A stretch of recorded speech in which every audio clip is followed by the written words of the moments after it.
আসসালামু আলাইকুম। আলোর পথে সিরাজগঞ্জের উদ্যোগে পরিচালিত আমাদের শিক্ষা প্রজেক্টের কার্যক্রম আপনারা দেখতে পাচ্ছেন এনারা হচ্ছে স্কুলের ছাত্র এবং এনাদেরকে নিয়ে আমাদের আজকের আয়োজন।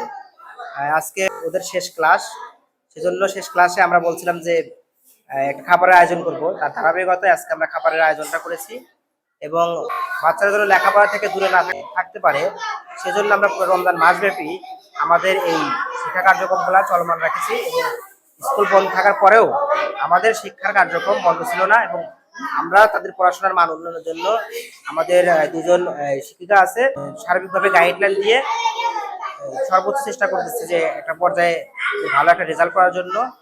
আর ধন্যবাদ এই সকল ভাইদের যারা আমাদের এই কাজগুলোতে শারীরিকভাবে সহায়তা করে আসছেন এবং আগামীতেও আশা করি আমাদের এই কার্যক্রমগুলোতে সহযোগিতা করবেন। যারা আমাদের এই শিক্ষকদের যারা অক্লান্ত পরিশ্রম করে এই রমজান মাসে আমাদের প্রতিষ্ঠানের সকল কার্যক্রমগুলো পরিচালনা করছেন এবং আমাদের এই কার্যক্রমগুলো ধারাবাহিকভাবে চলমান থাকবে।